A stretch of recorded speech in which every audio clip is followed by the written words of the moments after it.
And Ted Jarris was the overseer of the Australian branch. Mm-hmm. And something happened with Ted Jarris, and he was removed from his position as overseer and moved to California, told to go to California. The accusations against him are not out there, but it was Knorr who had Lloyd Berry come from Japan to investigate. So Lloyd knew what it was, recommended his removal. In the years, many years later, I was informed that Ted Jarris was removed for molestation.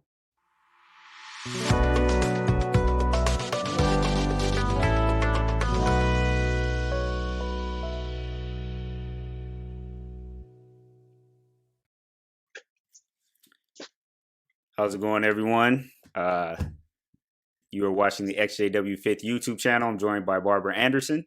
We're on a few minutes early. I want to kind of give people an opportunity to join by the time we start. We're going to be starting in about 4 minutes. The time I have currently is 9:56 Pacific Standard Time. And if you're already starting to tune in, maybe we can just have a little fun and people can tell us where they're tuning in from. Until we get started, and then we'll kind of get into all of the details of what Barbara has to share with us. For those that are watching, Barbara, you want to say hello to everyone that's tuned in. We have 26 already, so we're going to see that number grow, I'm sure. Hello, everybody. I'm very pleased to be here this morning. Thank you so much. We've been in communication for quite a while. I was looking at our original Skype conversation, Barbara. It was over a year ago. So yeah, so we, since we originally talked until this point, we've kind of been working towards getting here. So I'm glad, we're finally able to do it. So, all right. So we got user In the Truth from South Texas. We have Maryland. We have Canada, 3 a.m. in Australia, Indiana, Brazil, Massachusetts, St. Paul. Let's see. St. Martin, Palestine, Texas, Oakland, California, Pennsylvania, Oklahoma. So you can see this is a very wide-ranging geographical audience. So we're glad to have everybody here. We have the entire United States looks like is represented. Let's see. We have Buenos Aires, Argentina. Do you have any specific memories in any of your travels? I'm sure you've done quite a bit of traveling. Is there any place that stands out in your mind that you really enjoyed? Turkey. Turkey. Okay. Well, tell us a little bit about that. What did you enjoy about Turkey? Oh, well, I went there. I was a witness. I was at Bethel. Mm-hmm. So I stayed at the branch with my husband and another couple from Bethel. Okay. It's very small. It was very wonderful. We went there specifically to see Ephesus. Wow. That sounds amazing. I'm sure you got some really good pictures from there. Maybe we'll have to. We do. A lot of knowledge about the Bible history, which is what you wanted to know. Very nice. Very nice. We have more. Somebody said Warwick. So that's interesting. Thank you for joining us. Santa Monica. Hola desde España. Someone joining us from Spain. Let's see. Western New York, Kansas City area, sunny California. Hola, buen día, Barbara Anderson desde Mexico. Hello, good morning, Barbara Anderson from Mexico. Hi, I'm Nora from Morrison, Argentina. What a shame that I don't understand English. Oh. So, para los que, I'm going to give a brief announcement in Spanish. If you are able to at least understand what we're going to be saying in English and you do have something you want to chime in, you can feel free to put it in Spanish and I can, interpret it as we have time. So, para los que nada más hablan español, si ustedes son capaces de por lo menos entender básicamente lo que estamos diciendo en inglés, ustedes pueden poner sus preguntas o comentarios aquí en el lugar de comentarios, en la sección donde puede poner comentarios, y si tengo tiempo, se los puedo traducir. All right, so we have Venice, all right. Karen Bentley from California. That's a friend of mine, and I'm sure you know her as well, Barbara. Hi, Karen. Yes, shout out to Karen and Roger Bentley. For those of you who don't know, Roger Bentley, I've had him on my channel actually twice, and he's working with SCAARS and, you know, in an effort to try to change the laws on child abuse reporting within religious institutions. So I'm president of SCAARS. President of SCAARS. Okay, thank you. Thank you. It's been a while since I've checked in. So all right. So let's see. I have 10:01. So we have about 60 with us right now. And we're going to go ahead and get started. So Barbara, officially, I want to again thank you for taking time out of your very busy schedule. I know we were talking before we got on about all of the things that you're currently involved in, and I am very grateful that you've managed to find time in your schedule to appear on my channel and be able to interact with some of these people who have been admirers of your work and your efforts for so long. Well, the more people leave the organization, the more support they need. Absolutely. And so then my life gets more complicated because I receive more emails and telephone calls. Right. But it's very interesting. And I have a new family because those who have left the witnesses, we all carry the same baggage. Exactly. That's very true. And in addition to that, there's a lot of people who are chiming in right now, or tuning in rather, that are still Jehovah's Witnesses, who are perhaps on the fence and just kind of watch these videos, you know, perhaps secretly, because they want to get this information, but they don't, you know, want to get in trouble or be found out or anything like that. So any of you who are tuning in that are in that situation, we want to welcome you and thank you for being brave enough to try to find out the truth about this organization for yourself. So Barbara, you just very recently put out a video on the Watchtower Documents YouTube channel, which is your YouTube channel. And it's about 8 minutes long or so. And you're able to exactly 8 minutes. A little longer. Okay. 8:38 or something. Okay. So a little over 8 minutes, and you were able to really condense your story into that, you know, short amount of time. But obviously, you know, your story is very extensive, and there are so many things that we can maybe delve into a little bit today. So just to kind of get people up to speed, if they're not familiar with who you are. So you were baptized as one of Jehovah's, you were raised Catholic, and then you were baptized as one of Jehovah's Witnesses when you were 14 years old in 1954. Is that correct? Yes. Mm-hmm. Okay.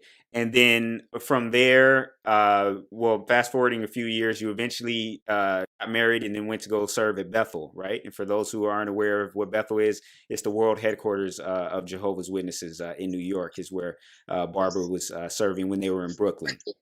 Mm-hmm. Right. So can you tell us a little bit about the circumstances surrounding your being accepted to Bethel or going to Bethel? Well, actually, my husband was the one who they needed, not me. Okay. My husband was a plumber. He's retired now, but he had been in Bethel in the 1950s, 56 through 59, and I lived in Long Island. And his mother introduced us, but he wasn't interested in getting married, but his mother knew best. And so in 1959, we were married in West Palm Beach, where we lived for the next 18 years. And my husband was a congregation servant until the elder arrangement came in, and then he became that. But he pioneered on and off for years. We were totally dedicated to this religion, and we had a little boy in 1961, and we raised him, and we said to him, when you grow up, you're going to go to Bethel. And he did when he was 19, and he stayed 16 years. Wow. We were called in when we went to visit him. A year later, it was 1980. two, he went in 81. So that's all it was a visit. I see. And my husband saw the man who was the overseer of the press room. That's where Joe worked. And they were conversing, and Joe said to him jokingly, you don't need any old people's help around. And so the man said, well, what do you do? And he said, well, I'm a plumber. And we didn't know, and neither did the rest of the family know, that they had been purchasing buildings and they were going to begin this big expansion program of the organization within Brooklyn and also around the world. So it was a Saturday morning. We were going to leave Saturday afternoon. We were there at breakfast when after breakfast, Joe saw this fella. So Richard Wheelock commits suicide when we were in Bethel. But, wow. He was in Bethel and he committed suicide. Yes. Wow. He jumped out of the fourth floor window from in the infirmary. Was there any explanation or clues as to what the actual reason for that was? Yes, he was in deep depression. He had lost his wife a few years beforehand, and he felt he was responsible. They were in Italy and coming down the stairs at a museum, and he started to fall down the stairs, and she grabbed him, and she fell, and so she was injured terribly. He was not, and she died. And he just felt guilty. He recovered. It's a very interesting story because, in fact, I think I'll tell it right now. Okay. I never have told it before. Okay. Nathan Knorr was the president of the organization at that time. And we're going way back now. And Richard Wheelock was a person who was at headquarters. And one of the housekeepers was Michelle. And Richard Wheelock was very interested in her, but Knorr was engaged to her. Wow. So that's awkward. Yeah. And so time went by, and there were two men at Bethel, fleshly brothers.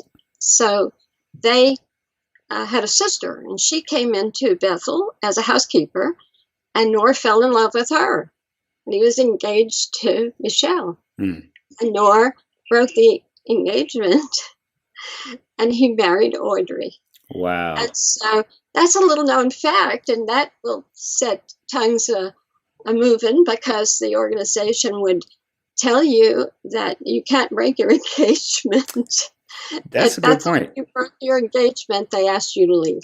Right. So this was a very sad thing. Well, afterwards, Richard Wheelock married Michelle, and they were happily married till, and we saw them in 1992. So they were married from the 50s, 60s. Knorr was against marriage until he decided to get married, and that opened up the way for people in the organization to get married and have children. So anyway, the loss was so great, and he went into depression, and so this is the end result. I think 5 years later. Okay. But so at the time, on a Saturday morning, it changed her life, because Richard called the service department to find out what my husband had been doing all the many years since he left Bethel in 59. And they said he was who he was, what he did as far as a faithful servant of Jehovah. And so by the afternoon, we had an arrangement to meet with Max Larson, head over the factory, which we did. And a few hours later, we were told that we were accepted into Bethel. Okay. And changed our whole life. We came back to Tennessee, and within a few months, we were back at Bethel in June. So it was March, I believe, when we found this out. Okay. So you were in Bethel by June. When did you get into the writing department, the writing and your job as a researcher? How did that come about? Especially as a woman, I might add, in Bethel. But it took quite a few years. I went in 82. They put me in tape duplicating. Remember the tapes we used to have, Bible tapes? But I was allergic to the chemicals they used in the department, so they put me in shipping. And in shipping, I did packing up with the special things, the records. I wasn't in the big shipping department.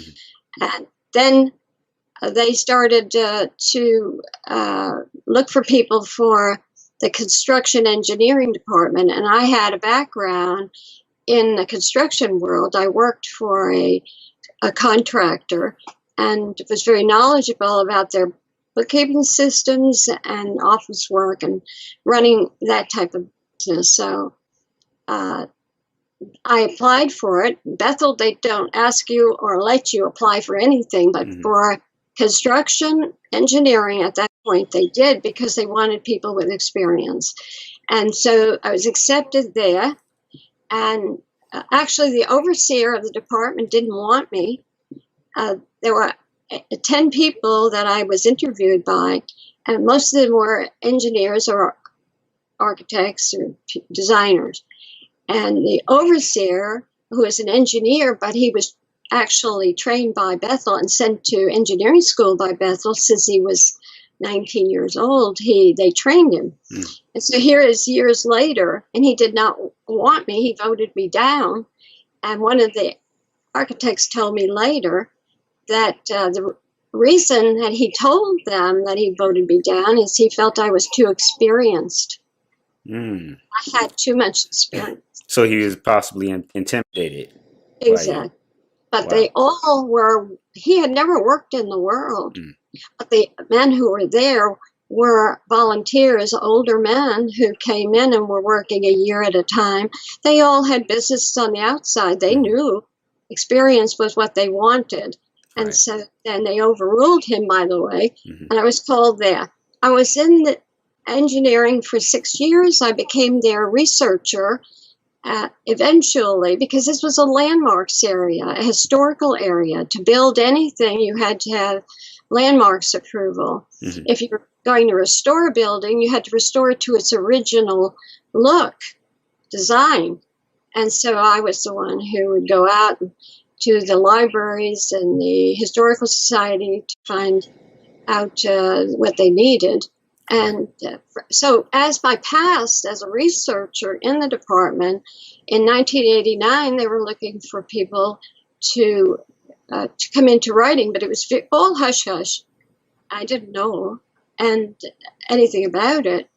But the man who provided the people for the different departments, he knew they were looking for someone like that who had that kind of expertise. And he called my overseer and said that they wanted to interview me in writing. So in 89, I went to the writing department, and the overseer, who was the engineer of engineering, told me that we became good friends after the year. I know he didn't want me in the beginning, but we became friends. And he told me when he announced that I was going on into writing, he said, I've always wanted to go to writing. He said, I dreamed of being in writing. He said, but I don't really like engineering. So anyway, when I got into writing, one of the women was assigned to introduce me to people on the entire floor. It was a large department. And one of the senior writers said to me, he said, Barbara, he said, you know, Bethelites would kill to get into writing. And I laughed, you know, and he said, no, I'm serious. So it was a job that, you know, we were spiritual people. We wanted to work on spiritual things. We didn't want to clean toilet bowls. And half the people were there to service the other half. Right. There were 4,000 people. So 2,000 were servicing the other 2,000 to stay at Bethel. Isn't that interesting? So when you got into that assignment as a researcher in the writing department, were there any publications? You know, I know a little bit from your story before, but what were the primary projects that you were involved in that, you know, that you were able to put your stamp on, so to speak? Well, I was called in specifically to be the researcher on their history book that they had decided to do. The history book they had out before was not accurate. It came out in the 60s, and was a point of later on of argument for a new one. So eventually, a 700-page publication came out on proclaiming the Jehovah's Witnesses proclaimers of God's kingdom. Okay. So I would be given questions. My overseer was Carl Adams, the famous three men at Bethel from those years, from the 50s, 40s, 50s, so forth, were the Adams brothers from California. And so Carl Adams was my overseer. Don Adams became the president of the Watchtower of Pennsylvania. And Joel Adams was on the committee in the service department. So they were very close to President Knorr. And so these men were very experienced in the Watchtower organization. Okay. So Carl Adams was my overseer, and he was he compiled the book, and there were different people that were assigned to do the experiences in there to gather them, but he combined it. And so he'd give me a list of questions every week, and by Thursday I would have to have them all answered. And we had a huge library in the writing department. Mm-hmm. I also could go outside of Bethel. I could go to the libraries. I see. Okay, and so were there any other projects? Well, first of all, was there anything specifically in the Proclaimer's book, like a specific part that you were working on? Well, miscellaneous. I did a lot of work on the early organization. Mm-hmm. One thing that when the book finally came out in '93, which was surprising to me, the very opening words in the book were mine. Is that right? Yeah, that asked me to find out some quotes, some really good quotes, and told me what they wanted. And the first chapter is, why should Jehovah have witnesses? And so I located a wonderful quote, and the first three paragraphs there are what I provided. So I said, wow, that was interesting to me. Nobody else cared, but I cared.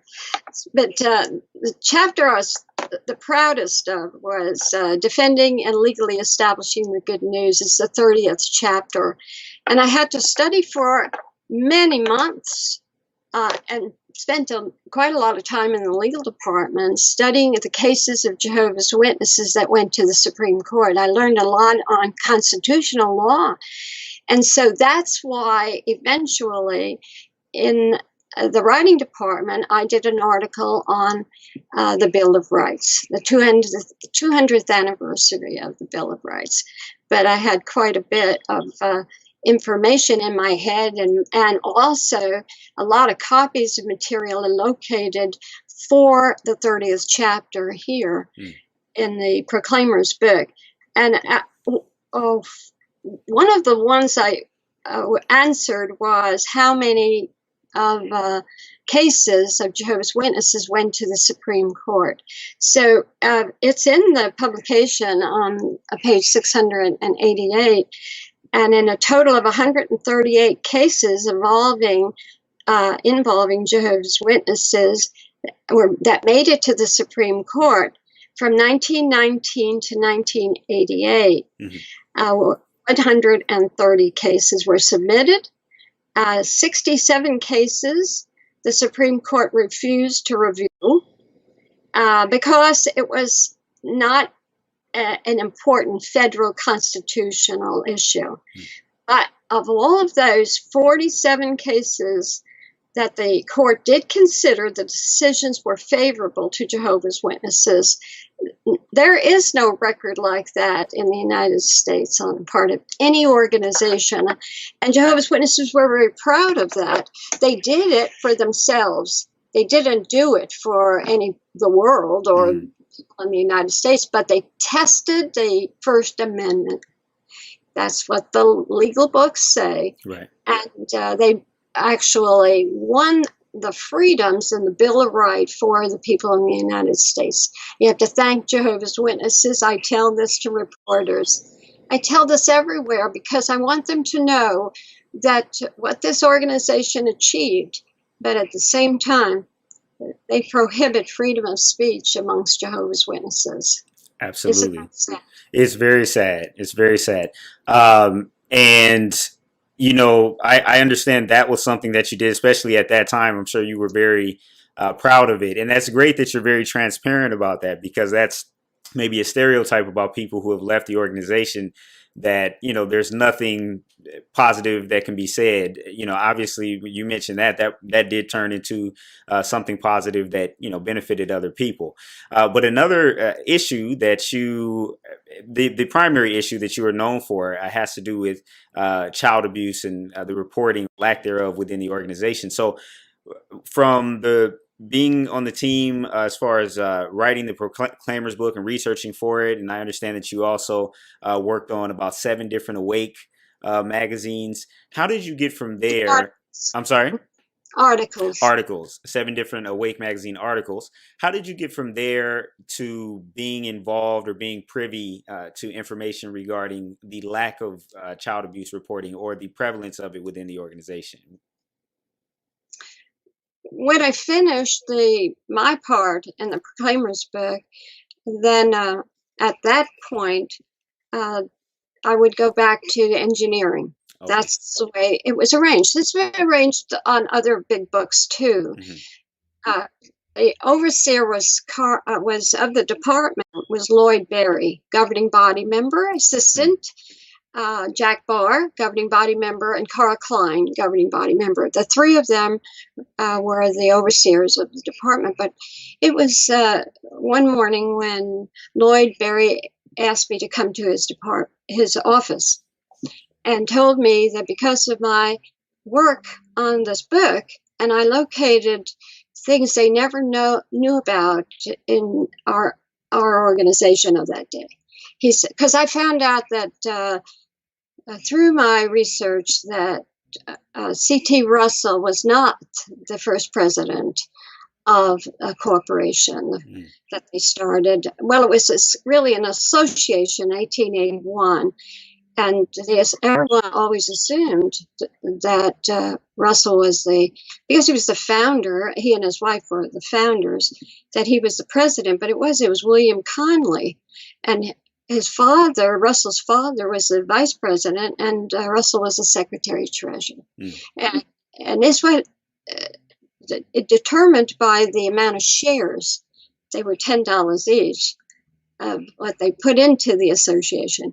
In 1884, that was the corporation that was established by Russell, and that's a different story. I see. So there were other things I located like similar, and so Lloyd said to me that because of your expertise in the history of Jehovah's Witnesses, we want to keep you here permanently. And I thought that was just fabulous. So I was assigned to work on a big project that was in the art department going on. And they had thousands and thousands of photographs. And they didn't know of the early Bible students. Mm-hmm. And then, of course, even in Nora's day, they were in Rutherford's day, they didn't know who the people were. And so they started to research on all of this, and Audrey Knorr, her husband had died, and she was remarried, and her second husband was dying, and had been at Walk Hill, and they were brought into Brooklyn for his care. He had Alzheimer's. Audrey was assigned to the same project I was, so I got to work with Audrey Knorr for quite a number of months. So we set up a thesaurus in the art department for all of the thousands of pictures. It was very interesting. And this is a foundation of people who were movers and shakers in Jehovah's Witnesses. You know, we're we still, I looked at it like we were very, very important on the face of the earth. But in reality, Jehovah's Witnesses was a very little pond with big fish in it. Right. If you understand what I mean. Sure, absolutely. But it was so important to us to be with this mind for history. Mm-hmm. So then one day, I had a knock at my door, and they had moved me to the art department. I had a beautiful office in the art department. And it was Jack Barr, and he said that they were reassigning me, and I was going to be the researcher for the Awake. Mm. So the men who worked only on the Awake, and there were 4 men who wrote and compile. They were called compilers. So that every month you had one of those men compiled the Awake. Mm. So every Thursday they would meet in all the senior writers with the governing body, members of the writing department, and then they would work out what would be in that Awake and what issues that needed to be addressed. So the compiler he had to do all the assembling of that.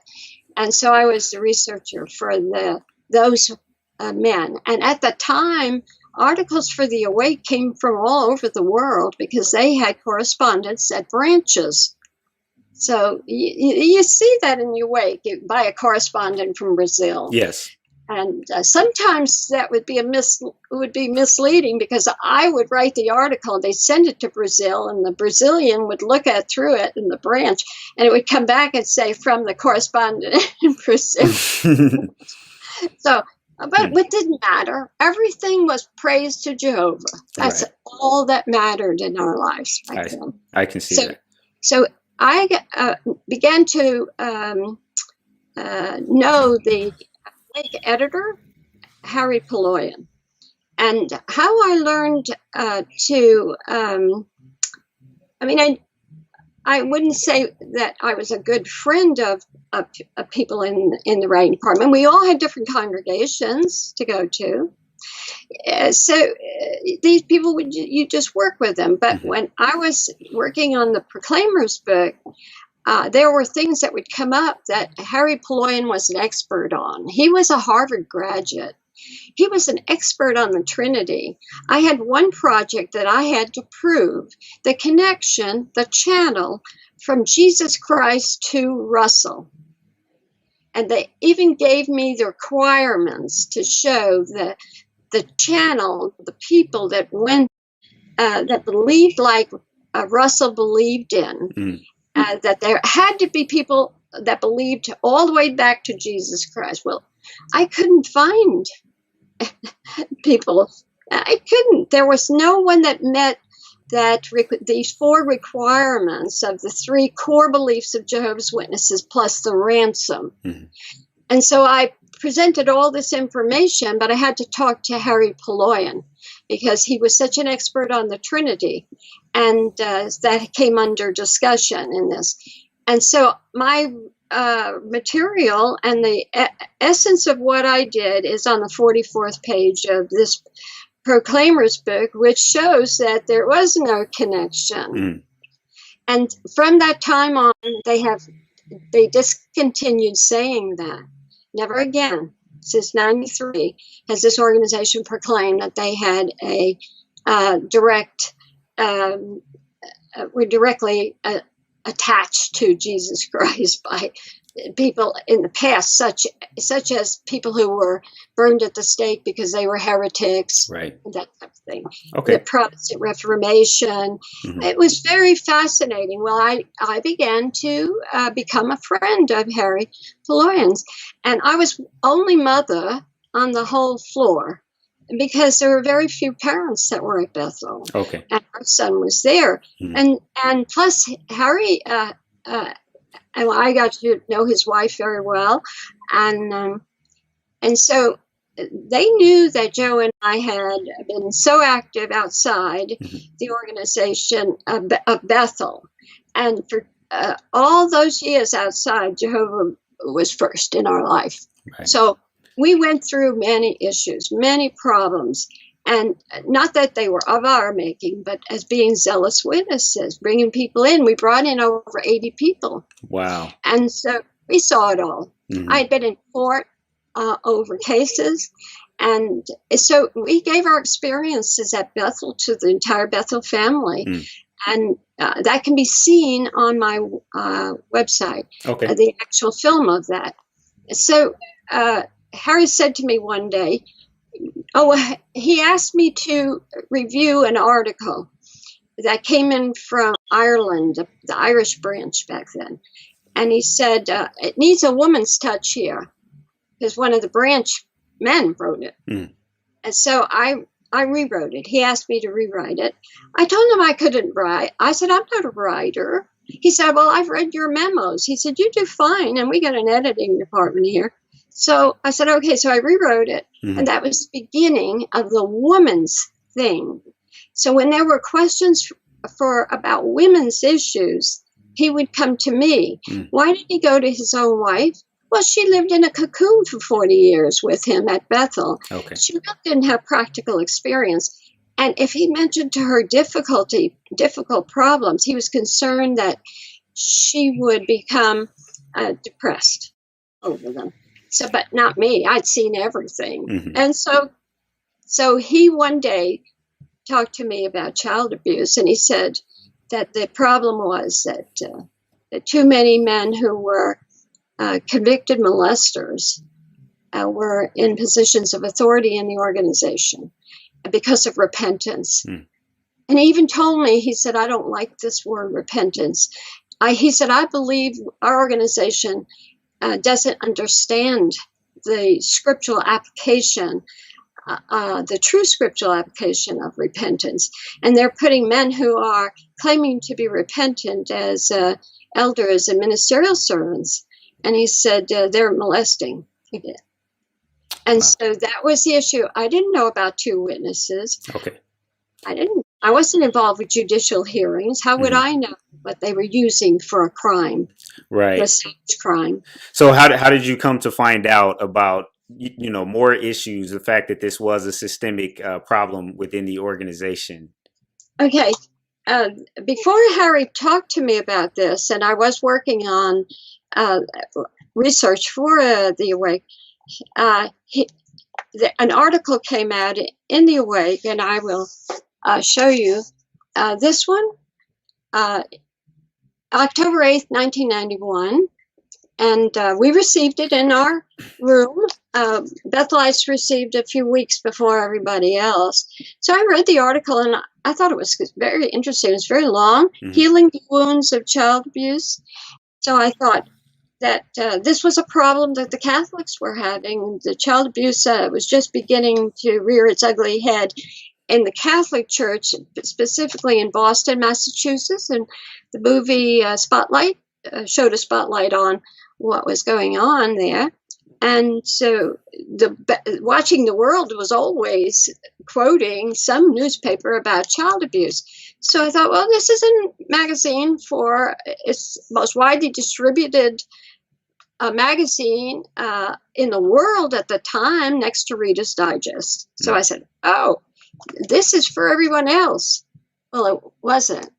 And it's after this, it was approximately 2 months after this came out that Harry talked to me about the child abuse. And of course, it didn't only center on the one issue of putting repentant known molesters in powerful positions. Right. It was other things to do with this.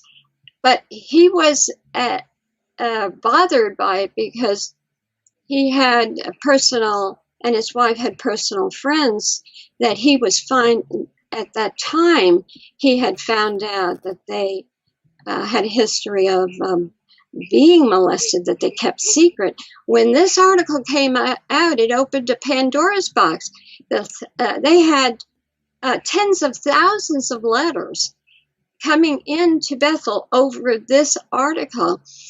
It was the second article in the history of the Wake or Watchtower that received as that the headquarters received this much mail on. The first article that ever received it, the most mail on, was the animal testing one, and there was a puppy on the cover. But the second one was this one, and these people were writing in about their abuse and saying that it was the Jehovah's Witnesses who molested them, and they thought it was a breath of fresh air. The organization was addressing this. Wow. And it opened up this huge, awful situation because the service department and the writing department disagreed. And the writing department wanted to do something about this. The service department, they thought they were handling it, but what they were doing was talking to people over the phone, especially circuit overseers, about these issues, district overseers also, and they were handling it in-house. And they were telling people to basically just not report it to the authorities. No, they never said don't. I mean, It would be nice if we ever had it. They never encouraged anyone to do it. Because the Watchtower organization is it's a big, humongous institution. And they had lawyers. And initially, early years, they were giving wrong advice out about the law. I happen to know because I knew one of the early managers of the service department, as he was called, Malcolm Allen, and that was before. But I think we were at Bethel a year when they were there, maybe 20 years. And he told me years and years later that the kind of advice that they got from the legal department was with two men in the legal department. He said today we would end up in jail over the advice we gave. We didn't know what we were doing. Right. Well, let me tell you, 1989, there was a body of elder letter that went out all over the world. It was we called it the legal letter. I didn't know about this at the time, but I certainly learned about it later on. And that letter specified four sentences. The first sentence under child abuse said when there is a report to an elder of child abuse, call the legal department. So that's 1989. Now that's a report. It didn't say accusation. If you hear of a report, well, it could be an accusation perhaps about a man, a woman, a teenager. That doesn't mean that we're guilty, right? It would just be a report. And time would tell what would come out of this. So that was the rule. And when always had to be two elders would call about a report. And they would be asked questions by the man at the other end in the legal department.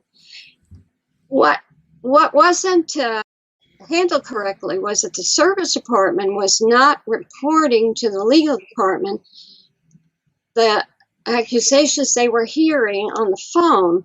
Every state had a desk at Bethel. It meant that every state, when a circuit overseer called in, he talked to the Tennessee desk, or if he was in Tennessee, or California. California had two desks, Southern California and Northern California. So they would talk to this same person who was an expert on California issues of Jehovah's Witnesses, Northern California, Southern California. So they were not telling the legal department or reporting the legal department all of this information. Okay. Only when there was a lawsuit, but then the legal department would find out. In 1991, when the explosion due to the Awake article, October 8th, happened, and all those letters came in, the governing body passed a rule, anything to do with child abuse, domestic abuse, whatever, that the service department learned of, had to have a duplicate of the information go to the legal department. So they were really moving ahead, and they were also trying to meet the requirements of the law. This is a religious organization that based their policies and practices not on the law, but on the Bible. And then they're in a position over the reporting of crime to do something else. They have to report it to the authorities. Well, little known is this. The organization developed into whatever the law demanded we will do. And this is an irritant to many of us years ago. Not me anymore, but it was initially before I understood that many of the states required certain things the society was following. If it mandated clergy to report, Jehovah's Witnesses would report. Elders were required to report. If they weren't mandated, they did not report.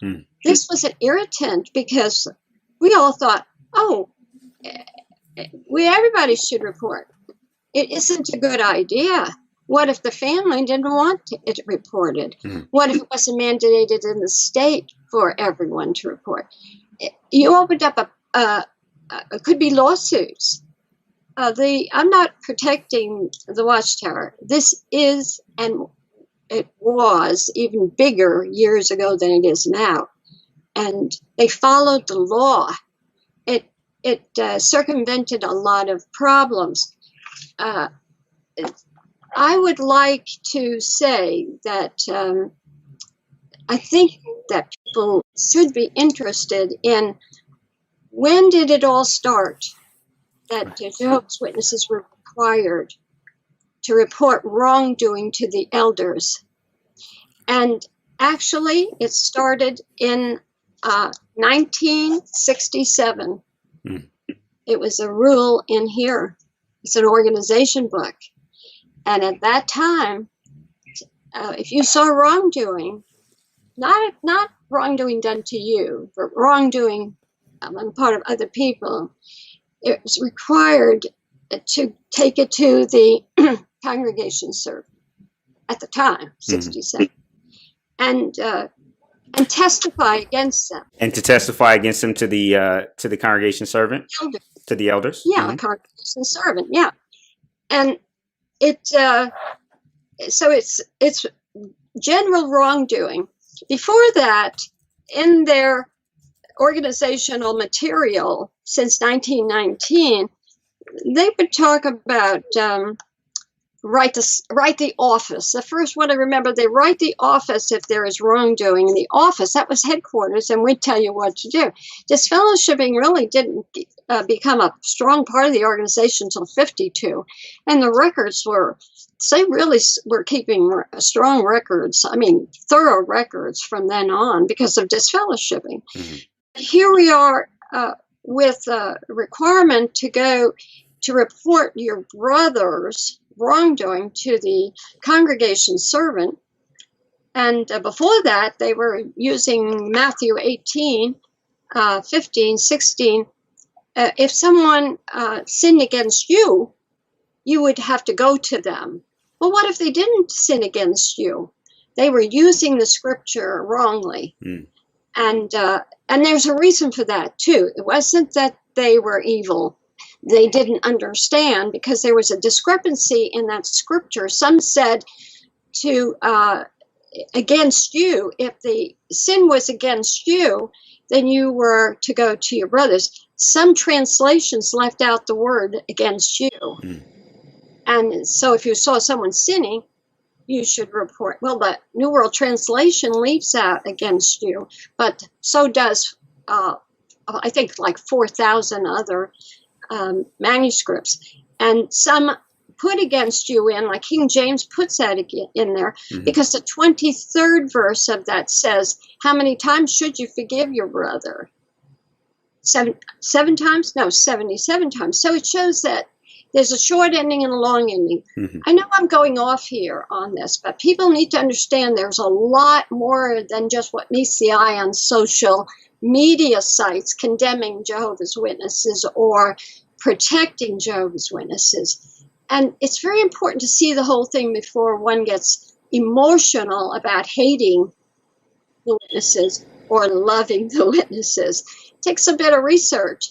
And it isn't impossible to learn, but I thought I would like to address this because in here in the organization book, and this came out 1972. So here we are 5 years after requiring the witnesses to go to the congregation servant to report wrongdoing. This is a particular chapter, which is almost identical to the old one on this issue, and they add crime. And this is the difference.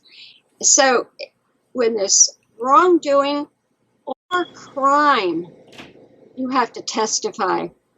So that's where it started. And I'm going to tell you who did this. And I'm not condemning the man because he did it out of his belief system. And he believed that the world was ruled by Satan the devil. Mm-hmm. Did we all? Right. Okay. Yes. So he believed that in cases of wrongdoing with imperfect people, who would better solve them than Jehovah's people and not the people of the world? Sure. So go to have the elders in the crime, and here we have 72. That's when the elder arrangement came in. Go to them with crime. It was Ray Franz. Very interesting. Yes. And what Ray believed at that time, which we all did, is Jehovah's people should handle what Jehovah's people do. But he didn't understand, and neither did anybody, even out in the world, about the real intricacies and results of child abuse. They didn't. The culture was different back then. Sure. Remember, we came out of a culture here in the United States, which hundreds of years ago, women and children were owned. We were nothing. We were chattel. So eventually, the culture changed for the best for us. Right. But child abuse just wasn't addressed. Over 90% of child abuse happens in a family, doesn't it? Yes. And who reports in a family child abuse to the authorities? So Ray had a good heart over this, but it turned out to be a nightmare. Mm-hmm. And the Watchtower got caught up in the nightmare, as well as other institutions of this world. And I could talk about that for probably hours and hours and hours, and I won't. But I want to give people a little bit of an outline here. When I was 7 years old, my mama said to beware of strangers. They call it stranger danger today. So she said, you be very careful about men, especially men, of course. I didn't know about women being pedophiles or molesters. So when I was 7 years old, I was walking to church with another girl after school because I was going to instructions to take my first communion. And a man in a car tried to get us in the car. And it was a awful experience. And we ran as fast as our little feet carried us to the church and reported it to a nun. And, she called the police, and the police the next day picked us up, and we were taken to the police station. This is in New York, in Long Island, and for a lineup, 2 7-year-olds. So see, that's 1947. So they were aware of child abuse, and they knew it was wrong. Mm-hmm. But it was stranger danger. Right. That's very important. When I was 13, I was at my girlfriend's house, and that's when I met a JW who came calling, and I became interested. But at that very same house, months later, her father, who was a very respected man in the community, worked on Wall Street and treated me like I was very special young woman tried to molest me. I walked out of the house and I never went back. I never told my girlfriend what her father tried to do. And I never told my parents. I never thought about calling the authorities. It was our culture. Sure. It was expected. I had a 7th grade teacher that put his hands all over us girls. We didn't report it to the police. It was our culture not to. And then when I was 13, I had 2 girlfriends that used to go to the same Catholic church I did. Both of them were molested by the same priest. And they told me about what happened to them. I was already studying, but I didn't understand the depth of what I was studying at the time. And their mothers, they didn't have dads. They were divorced parents. And their mothers never reported it. Why didn't we report? It was our culture. Sure. This was not strangers. This was family, priests, friends, whatever. You kept it in the circle. It would devastate the family, making accusations. That's why over 90% even to this day don't report, which times are changing. We didn't think of institutional abuse. We didn't know. The only first time I ever heard of institutional abuse was 2011, and that was with the Penn State and the coach Sandusky, remember? And that's when most people in the United States became aware of hiding prominent people who were abusers. And this went back into the churches. We never knew. The society was keeping records as proven by the Australian Royal Commission. 6 decades. I track it to 6 decades at headquarters in New York. Okay. The Pennsylvania Corporation was in charge of the Australian and still is to this day. They run the Australian branch. Okay. And so they ran the British branch until a certain point when it became a corporation that was called Watchtower of Britain.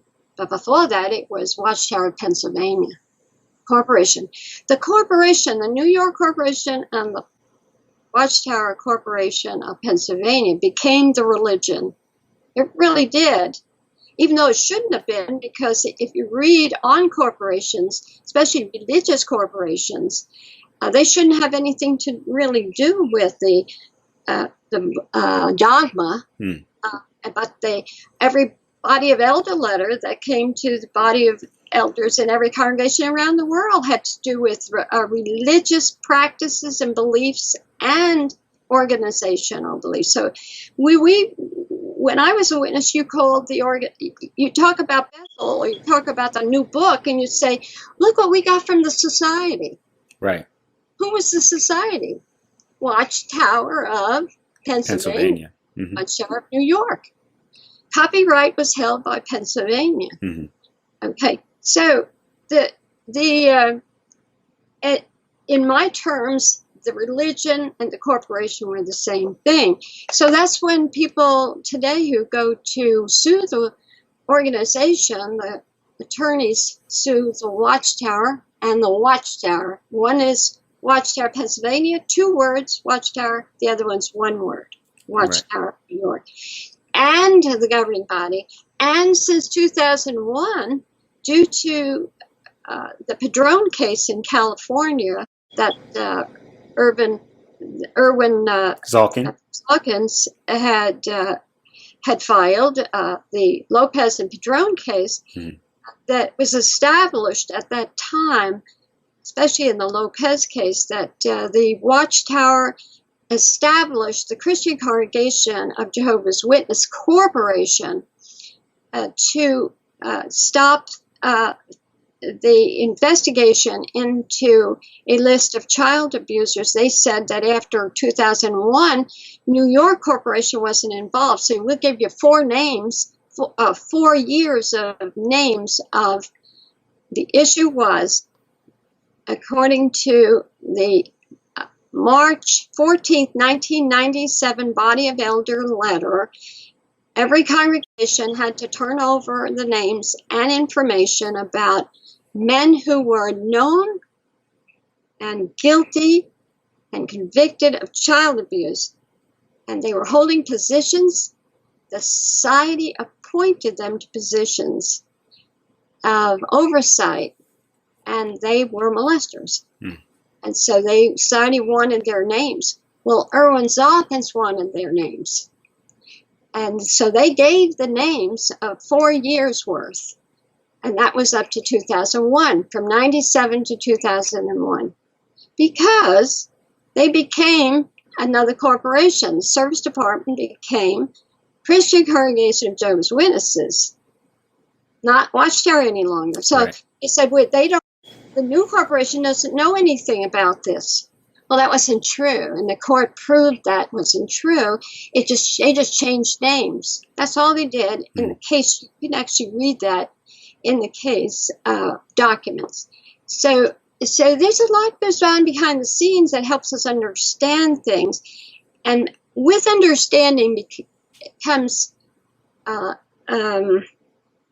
compassion for the victims and compassion for the people who, because of their beliefs, had inadvertently turned this issue of belief in, like, the two-witness policy and all of that, they took out of the Bible, took it literally, or whatever. And it's a mess. It's an absolute mess. Now, I'm not saying there weren't evil people in this group. Yes, there were. Right. And I could talk for hours on that, but I won't. The thing is that you make your bed, you sleep in it. My mom told me that from infancy. How you make your life, you're the one who's going to be responsible for how you make decisions you make. They made some difficult decisions and chose wrongly about reporting child abuse. Sure. Okay, so that gives us both a background and, even information, more recent information that you're sharing as far as those cases. I'm sure that's something that people can go back and look up to kind of get a more detailed version of that. So maybe going back a little bit to just your discovery of child abuse, within the organization, and maybe what you subsequently did once you became aware when you were doing your own research about the organization. I understand that at some point you did decide to just quietly fade you left Bethel and then decided to quietly fade. What was the reason for that primarily? When my parents were living in our home almost 11 years, we were at headquarters, and my mother had severe problems with her legs. So we came home to help them, and our house had stairs in it, and she couldn't do that anymore. She couldn't climb stairs. So we had to make arrangements for them.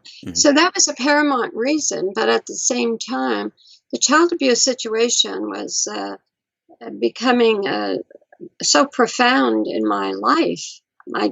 All I could do was think about this, and as information was coming to me, and the discussions were daily with a very small group of people in the writing department, four basically. Lloyd Berry over the department, he knew about the issue. He was very well acquainted. He was a very smart man, actually. Had a lot of education, worldly education behind him anyway. Okay. So when I told Harry Ployan that I was leaving Bethel, I also suggested that we needed to convince the governing body that we had a really serious problem. So he and I we brainstormed on it. And so we decided, due to some information I'm not going to now discuss, it just takes too long. it's not a secret, just these children. Okay. And we discussed that the issue at the time was regarding repressed memories. After The Awake came out, so many people came forward, men and women, and said they remembered when they were abused, they had pushed it aside. And then in years later, after this, they were triggered and they remembered what happened to them. And it was men in positions. It wasn't the rank and file Jehovah's Witnesses. It was men in positions that molested them.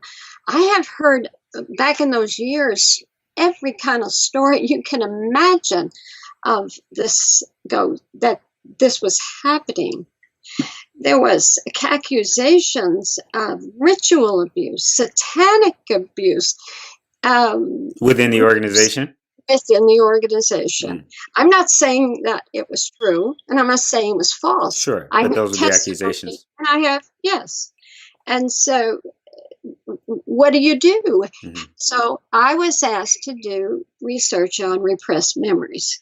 So I kind of became a pretty much an expert on it, but at the same time, the governing body was being influenced by Ted Jarris, who is a very powerful member of the governing body.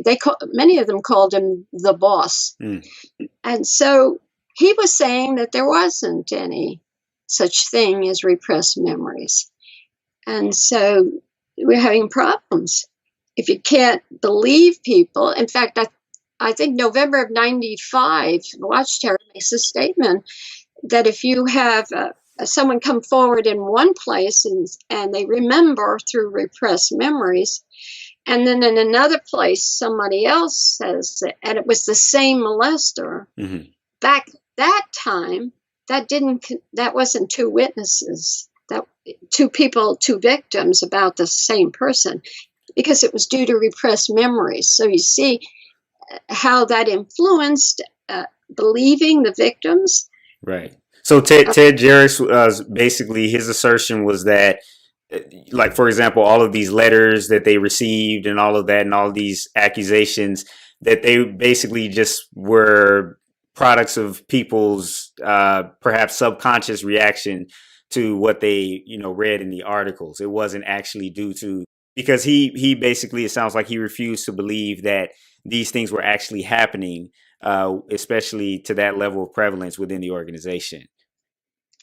Absolutely. Okay. He was, when he learned about the Awake magazine with this article, he learned about it the same time I learned about it, and everybody else at Bethel when the Awake magazine came in his room.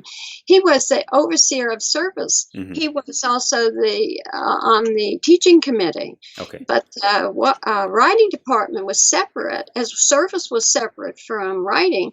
Service didn't ask writing, even though they had governing body over them. And this writing had governed, but they didn't say, let me run this by you for your approval. They were absolutely separate. So the only time when writing would talk to another area would be when there would be a change of belief. Okay. Right. So then the key members of the teaching committee would be involved. Well, Jarris was on that, and but he did not know that this article was coming out, and he was against it. We found, I was told, and so in time, April 8th of 92 was an article about thanking the governing body for this October issue. Letters were used, and it says a breath of fresh air. Well, Lloyd Berry was gone on a zone visit, and this is what happened. Ted Jarris found out that this article on the April 8th following year was coming out. He tried to stop the presses. He was dead set against it, and so, because that article was linked with the October 8th, thanking for it. So when the report came in from the press room, whoever was overseer there, and to the writing department, it was Jack Barr, who was assistant, who had to make the decision. And he was a very wonderful man. He and his wife, we were friends. He's a kind, loving man. And he was not of a strong personality. And he didn't know what to do. So he involved the senior writers. And they all told him that you can't allow this to happen. This isn't Jairus's department. Mm-hmm. You can't allow him to what the writing department should print. And so he then made sure that the article went through. So that was very obvious what was happening with Jairus. We also had reports, and I was part of it happening almost every week. There was something big that was happening. Mm. The child abuse. Many of the elders who were very loving and kind, they were trying to set up classes. Some actually did to help victims of child abuse. Nice. And there was, when the service department found out, they're over all of the congregations and the elders, and they put a stop to it. Mm. And the attitude and some in the service department was that it was a fad. Child abuse was just a fad, and you can't believe this. You can't get on the bandwagon. Mm. The world is in this fad.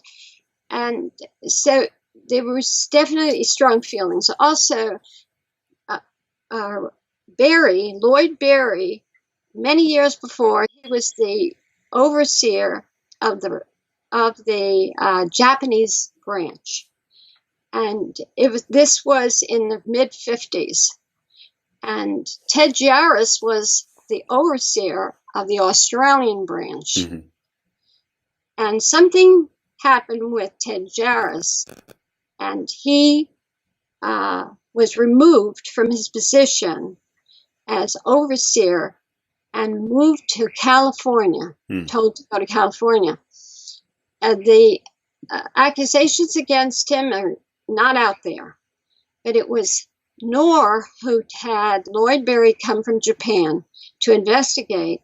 So Lloyd knew what it was, recommended his removal. In the years, many, many years later, I was informed that Ted Jairus was removed for molestation. Okay. Wow. See, Ted went to Gilead at the end of the 40s, the early 50s, somewhere right in there. I could locate it. Okay. And he was waiting on his paperwork to go to Australia in the beginning of the 50s. I know that. But by around the mid-56, 55, 56, the accusations were against him. I see.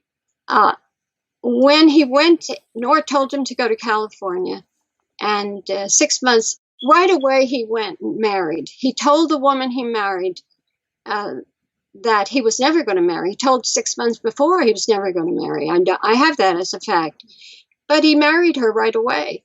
And then within 6 months, Knorr put him into the special work. So they were into the circuit work, and then into the branch district work.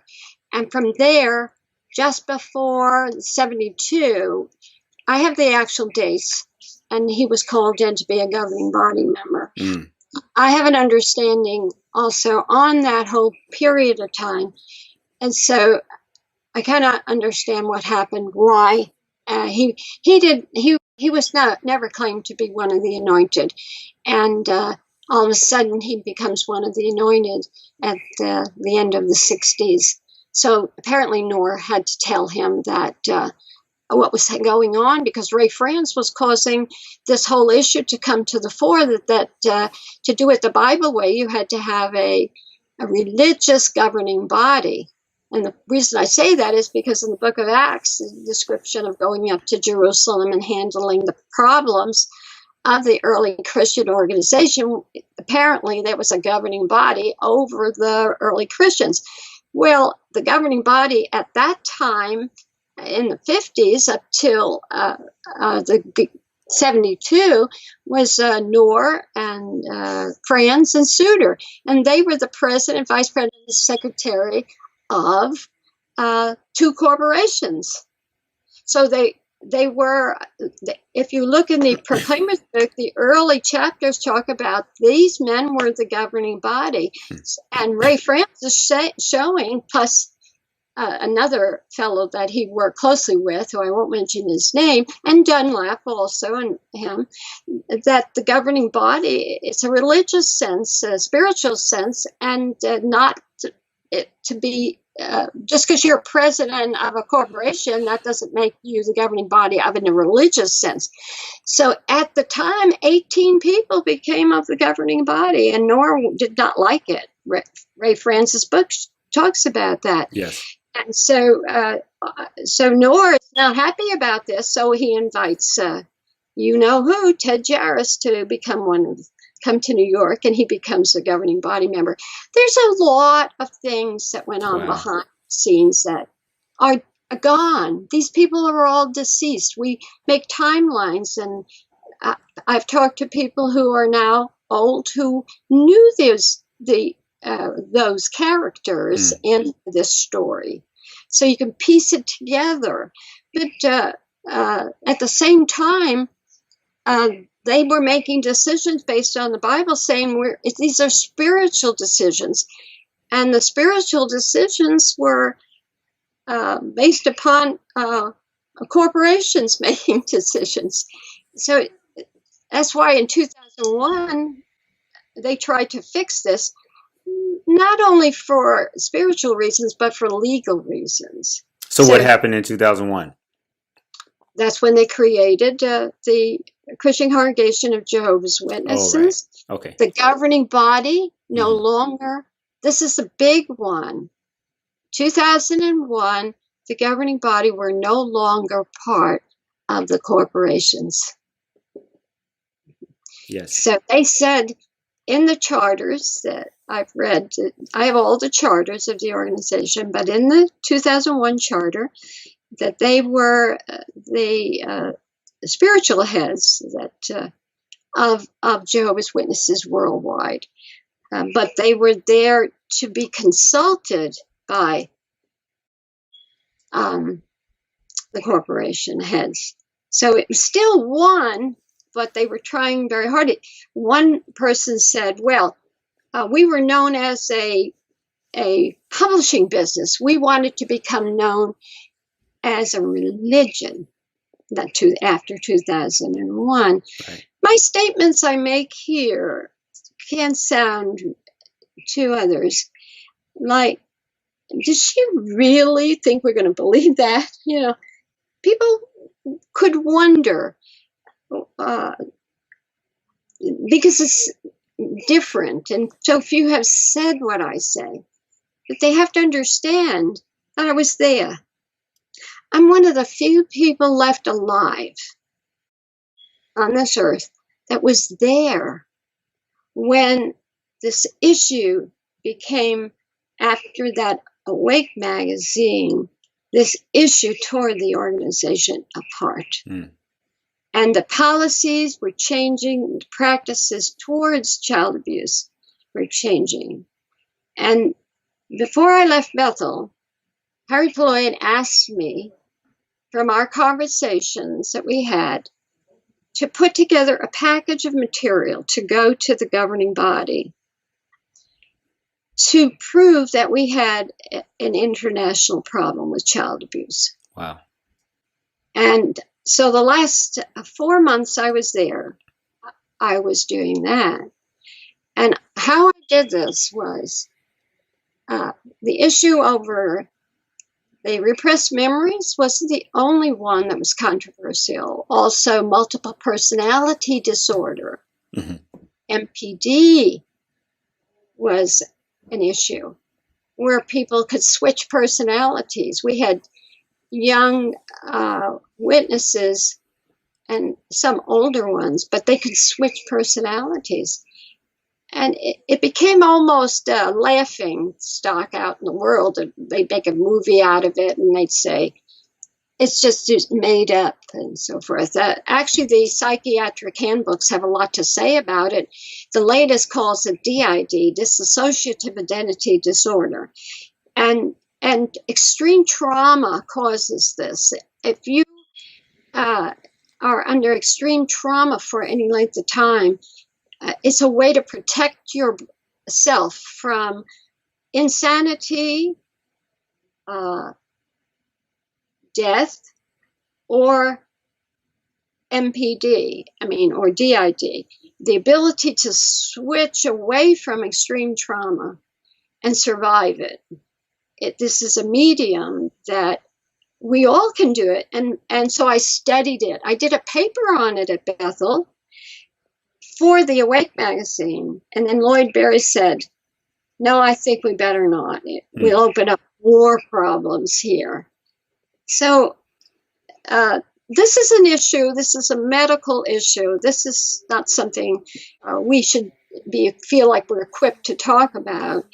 But this is what was going on all over the world. Other branches were having this problem, all because of this Awake magazine in 1991. Amazing. Wow. It happened. And so the lawsuits that came out of this, the package I gave to the governing body was a result of me calling 19 JW mental health clinicians in the United States and one psychiatrist who was not a witness, who was operating an entire floor in a Texas hospital. It was just for Jehovah's Witnesses who were so depressed they were suicidal. Many of them were abuse victims, and it was a very severe issue and problem. And so I talked to him on the phone when I found out about his involvement, and asked him to send a letter to our governing body on what was happening. And he did. Wow. 2 days later, he faxed it. I talked to a PhD who still does, I think, in San Diego, who has he's a mental health technician, mental health expert. So the witnesses were coming to him by the hundreds over a period of years, suffering from mental disorders, suicides, whatever. I talked to him. He sent a 13-page letter in. Remember, at this time, Jehovah's Witnesses leaders did not encourage therapy. We had all these people coming out of the woodwork, so to speak, who said they were abused, but they couldn't seek therapy. The attitude of our organization back then was, read the Bible, go to meetings, and go out in service, look forward to the new world. No therapy. After I talked to these people, these mental health clinicians, experts in their field, and provided their letters and my research, the Kingdom Ministry School the following year, and I have the original manuscript of that class that was conducted. It was two different time periods at the end of the year of 19. I'm trying to think what exactly the year. I have the transcript. I'm thinking of the year, but I believe in. I just have to get it together. But that class, they actually approved of therapy. And it was based on the report that you had submitted to the governing body. 1994. It was the class of 1994 for the elders. Wow. And they approved of it. It was conducted, my transcript was conducted by Abramson. That was his name. He's now deceased. Okay. And so therapy was approved of, but they said the same thing: be very careful, because they remember this is Satan's world, and which was genuine concern, but that was when it became okay. Now, here we are still at the early period of the 90s. Something happened. I left at the end of 92, so I was home at January 1, 93. So between that time and end of 96, I was a full-time researcher for them here in my house in Tennessee. I still work for them. Wow. Volunteer. Mm-hmm. And I was working on child abuse and talking to victims from around the world. Within the organization? Mm-hmm. That's right. Very interesting. And so by the time 97 rolled around, I had become a bit disgusted with the organization because the leaders were not moving ahead with their policies to protect children. Mm-hmm. Even though you were sending in information and possibly even suggestions on adjustments that they could make to be more proactive with it. Well, not only me, but the men that were working in the writing department that knew about this, they were very involved with this. But it wasn't turning out well because of Jairus. And Jairus was working behind the scenes.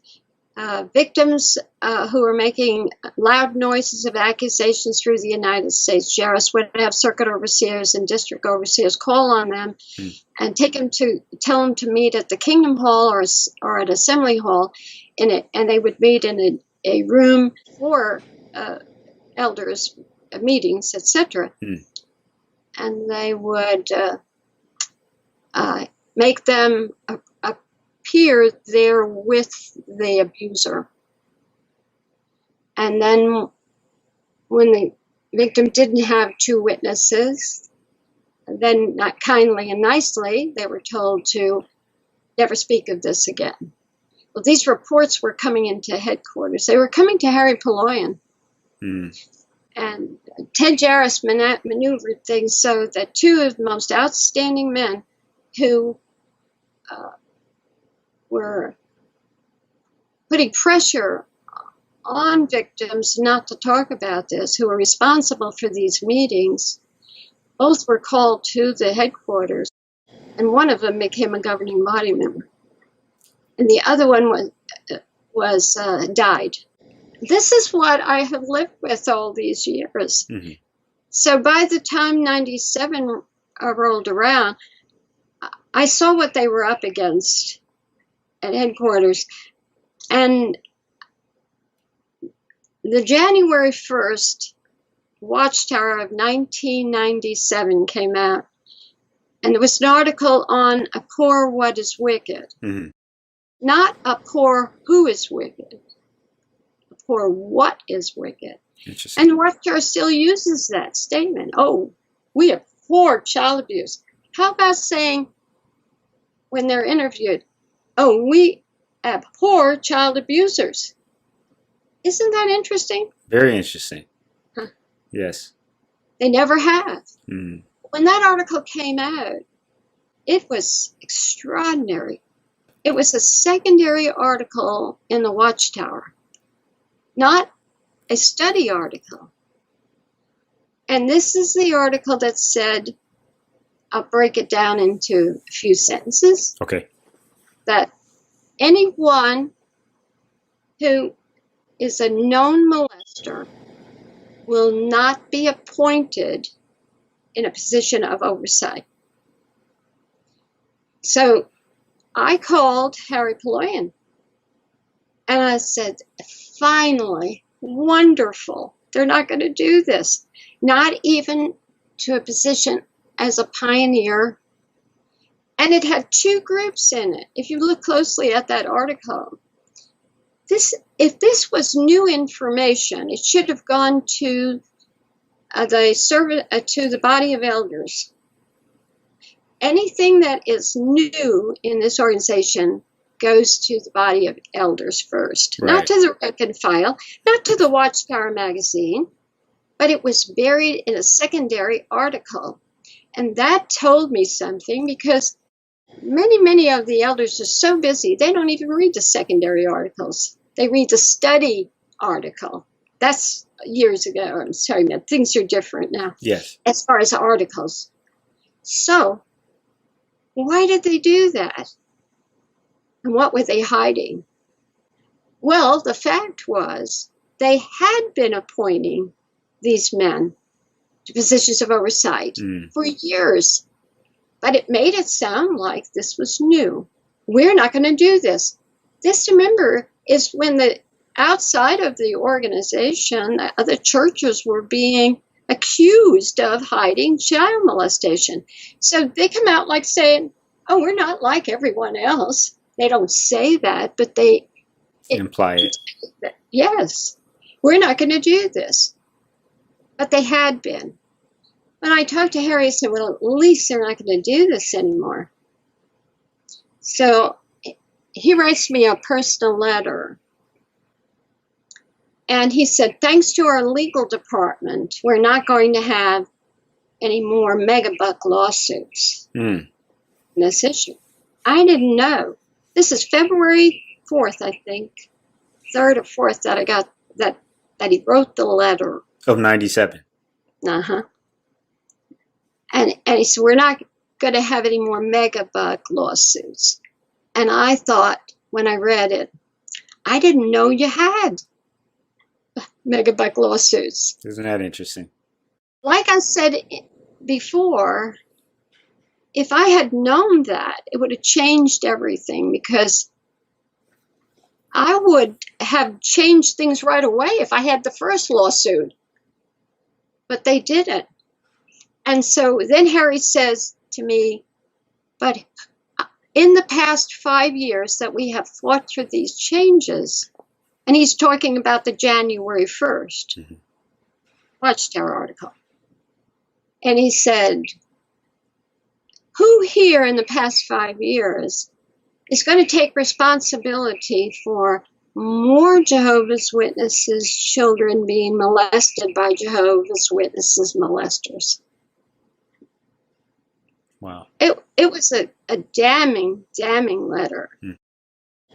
And so when I read that, I decided to cease becoming. When I read it, I decided I no longer wanted to be affiliated with Jehovah's Witnesses. It was more than I could handle. I still believed in their belief system, but I couldn't sleep at night over this. I did not want the responsibility to know this and be able to not do anything about it. Right. You all would go through the same thing. But so I faded. I called one of the senior writers at Bethel, and I did not talk to Harry Ployan. I couldn't do it. And I said to this man that I was leaving the organization. And he was very nice, and he didn't advertise it, so I wasn't viewed upon as an apostate or anything like that. And then I went to college, and so for a few years I buried myself in academia. And when my scholarship, I had a scholarship, and when it expired, I had to make a decision to go forward or not. And I had remembered that I had a question that I always wondered about Pastor Russell. And I thought, I'm going to investigate it. If Pastor Russell lied, then I'm going to really research the origins of this organization. If he told the truth, I'll go back to college. Well, he lied. I found the answer in Australia, and he lied. So I decided to bury myself in research, and I did. And I wrote 13 chapters of a book on the Russells. But I never published it because I've been busy ever since. decided to go forward to do something about child abuse. But I have to back up here because I want people to understand something very important. Okay.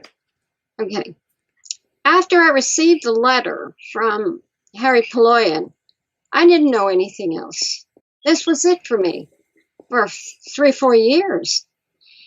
But in the interim, I learned later on, approximately a month after Harry's letter comes, it's 1 month, and there is a body of elder letter that goes around the world.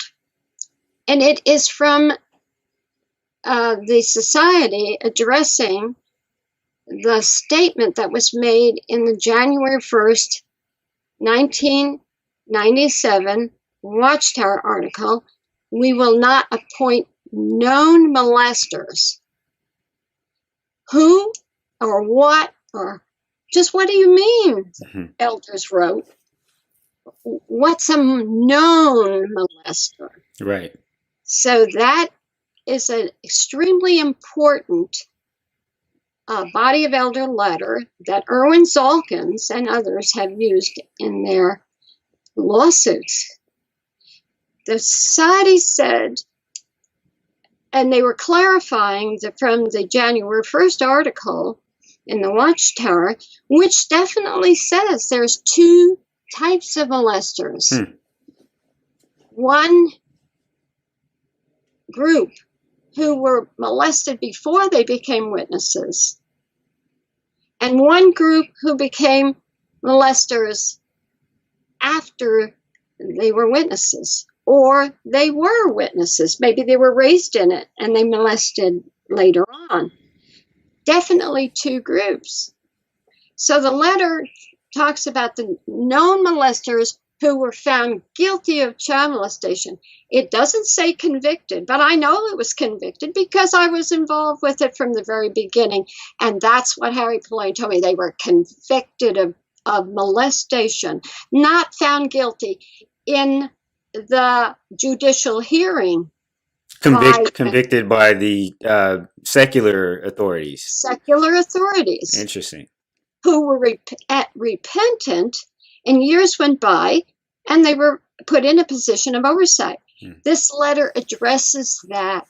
This letter says, we have 12 questions we want you to answer, body of elder. Send us the names of anybody who is presently in a society-appointed position who are known molesters, or who were in a society-appointed position who were known molesters. Okay? Zalkins finds out there were 775. It says in a legal document that was in public domain, was 775 names he was given.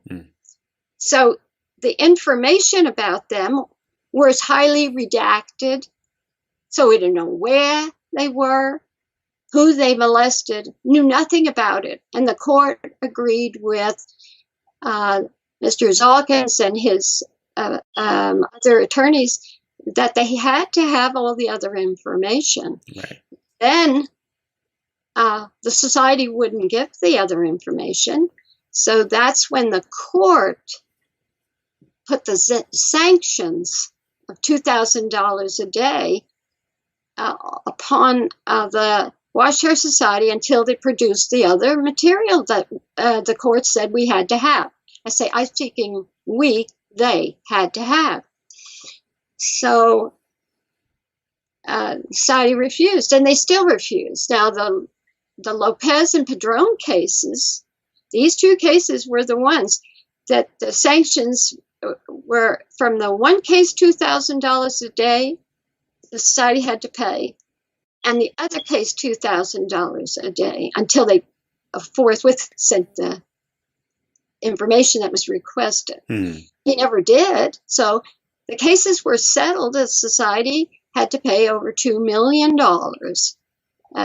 regarding the sanctions when the cases were settled. So Mr. Zalkins went ahead and filed another case And he keeps filing them, but he's asking for the material, and the society won't produce it. That's a list. Now remember, it's 4 years from 97 to 2001. When 2001 happened, the service department became the Christian Congregation of Jehovah's Witnesses. The Washington claims that after 2001, it's an entirely different corporation. So we're going to give you 4 years worth only. So Mr. Zalkin's got 4 years only, but redacted material. So now that Washer Society is again sanctioned in another case. And so we wait with anticipation if they will ever or henceforth give this information up that they're required by law.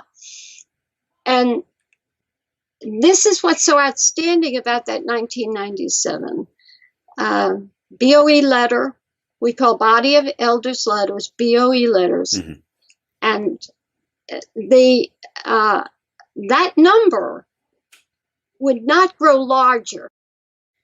If you understand how I'm directing this, the 775 names, approximately, so said they, around this figure, so said the lawyer in the document I read. And that number wouldn't grow larger as time would go on. It would grow smaller because the 97 Body of Elder letter requests presently give us the names and the past. They made the decisions for those for their Body of Elder letter, because they're saying in the Watchtower they're not going to ever appoint a known molester. So it wouldn't be year after year after year they would do this, and then it would be revealed and the number would be into the tens of thousands. Right. It would be whatever they received and in 4 years. And then as time went on, once in a while, maybe somebody squeaked through and they found out he was appointed, but only one elder knew it and he hid, crazy circumstances. Sure. So the number would not grow in time. But there is another list that the society keeps, and it almost could be divided into 3 lists. And that is when in 1989, when they required all reports of child abuse that an elder hears of to call the legal department and tell them about this. This is the July 1st, 1989 Body of Elder letter. In fact, that Body of Elder letter was one of the major reasons that Candace Conti won her case over statements made in there about that everything that they did was for legal reasons. It's not for changing their policy to help children, for legal reasons. So when anyone called up at headquarters since '89, including my husband, about a child abuse case or an accusation or a report, they specifically say report. This would of course go into the files. No computers. It would be in a file.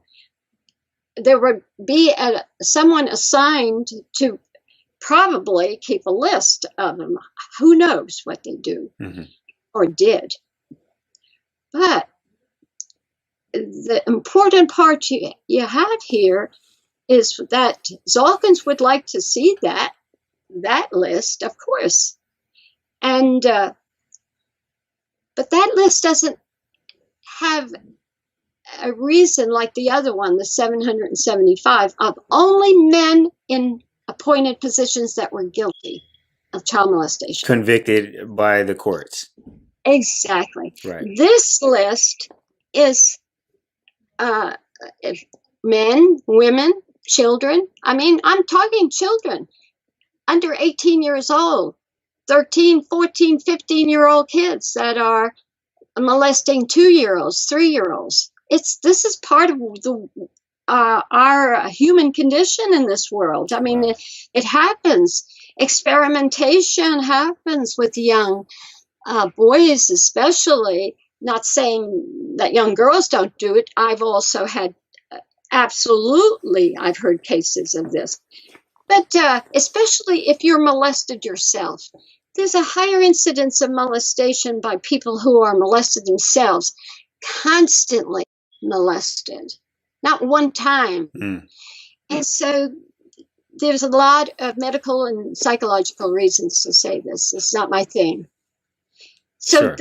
this list could be divided into only men, only women, and only people who were under 18, all right, who were accused or reported on.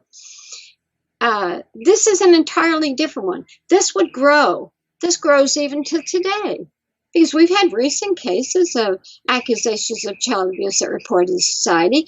Last year, I was told about one. So this would grow. Who could it be? Thousands? Of course it could be. It could be tens of thousands. When I came back from Bethel, I inquired of 3 elders in 3 congregations, including the one that I went to. I knew the 3 elders very, very well.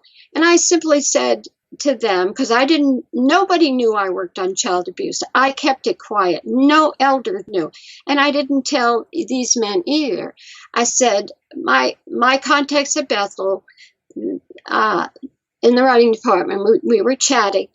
And I was kind of wondering, since I left here almost 11 years ago, how many do you recall were cases of child abuse that were known to the public here in our congregation area?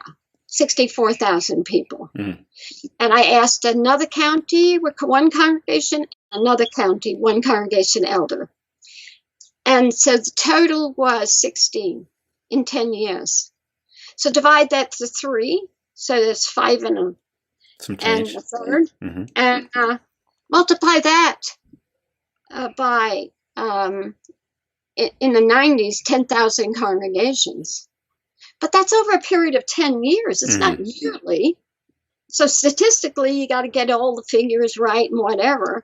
So I did not doubt that there was a lot of reports. But the witnesses organization is like a revolving door. You know, they come in and they go out. They come in and they go out. We all know that. And it was growing at high speed there for a while, but it ceased to do that somewhere in the late 90s. And after Dateline, it really fell off. My son went up to Bethel after Dateline. We told him shortly before Dateline what I was involved with. He had no knowledge. And so he asked a friend of ours, we were very, very close with this man in the service department who was involved in making policies. So he went to see him. And so he was told that thousands and thousands of people left the organization after the Dateline program because of what your mother said. Wow. So she is responsible for their deaths at Armageddon. Unbelievable. Instead of focusing on what it is that you were bringing to light. Wow. We haven't seen our son since. Or his family. So, but he's a believer. We trained our child to be a believer no matter what happens on this earth.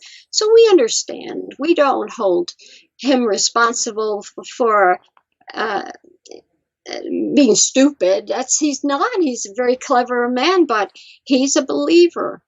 And that's why I said, belief is a strange thing. It's subjective anyway. Yes. It depends on who you are, how you believe. and this beauty is in the eyes of the beholder, is subjective. Well, so is judgment of other people is subjective. Belief in religion is subjective, and so we understand that. But in this case, the children have suffered. And the whole world now is understanding the ramifications of child abuse. One statistics I read last year said 75% of those in prison claim to have been molested. Wow. So Very interesting. it is. I have heard every kind of story. Sometimes I cannot comprehend that they could be any worse way to torment a child of what I hear. To this day, I hear. I'm not exaggerating. What humans think up to do to torture a child is unreal. We have to do something about this. To keep talking about experiences, trying to put the blame on institutions, put the blame on the Watchtower, put the blame here or the Bible or whatever. It isn't working. A culture change is what is necessary to have people to do something about it legally. And I determined that myself 2 years ago. And I said, I have heard it all. We have to do something about this. Mm-hmm. I've talked to experts in this field. I've talked to experts in the medical field, experts in the government, and also amongst the child protection organizations and the police. And it appears to me that, and others, that our laws need to be changed. I have an article that came out just a few days ago where the man who wrote it said about child abuse, he said, in the past, and he gives actual names and experiences of men in high positions who made law, who were pedophiles, predators. The laws in the past, so many of them were put into place in different states by people who had an agenda. Right. Agenda. Mm-hmm. They didn't want child abuse victims going forward at any time in their life when they realized, and the average age is 52 years old when you realize what was done to you and you come forward. We have the facts and figures on what child abuse does and when you rationalize it properly of what happened to you. Mm-hmm. So the laws have to be adjusted. They either changed, completely rewritten, and that's what's happening in the states across the United States. And so that's why I determined I will, with the Bentleys and some others, to start SCAARS. SCAARS stands for, it's a nice name. It is. I'm blanking on it too. Go ahead. Yeah. Sexual child abuse, as a hyphen, advocates for reform and safety. Okay. So we want to reform the law, mm-hmm. make it safe for children, and there's ways to do it through the law. So mandating clergy to report is a big issue. Mm-hmm. Many states do mandate and have for a long time. 12 states mandate clergy to report, but they also say that you can't claim a clergy exemption. Mm-hmm. You can't claim clergy penitent privilege. You have to report if you hear it in the confessional box or as a Protestant in your counseling position and mm-hmm. you hear someone confess to you, you have to report it. We want all the states to do this. We don't want to get religions to forsake their confessional mm-hmm. system.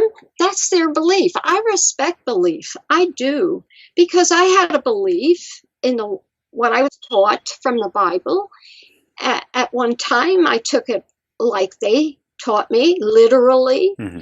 And I no longer do that through my own personal research. I have worked hard at trying to understand all of this. But so I respect belief. I would have been angry if someone would interfere back then in my belief in Armageddon coming soon, which it didn't. But so our government says that all religion has to be respected, right? Right. And so, but when it comes to child abuse, a first child that's abused in a situation, what can you do about that one? You start an organization and you don't know you've got an abuser in that organization, because abusers work day and night trying to think how they can get to children. So they join the Boy Scouts. They join for years and years. All the different organizations had perpetrators of abuse in it who were working day and night trying to figure out how am I going to get at the kids here. So if you turn them over to the authorities immediately, you prevent the second child from being abused, the third child. There was one congregation in Philadelphia that I was told about after I came back from Bethel. The man who was an elder in the congregation, he abused 40 children before he was caught. 40.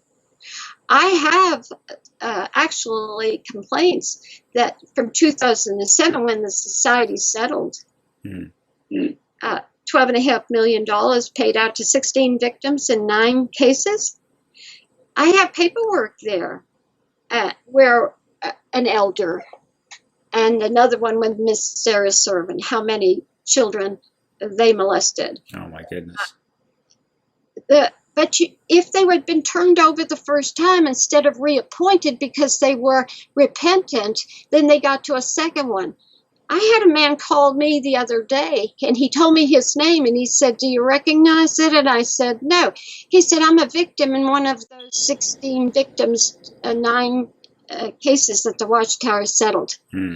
He said, I've always wanted to talk to you, but I want to talk to you about my case. In his case, the molester, an elder, in that congregation, there were 2 elders, both of them covering for one another.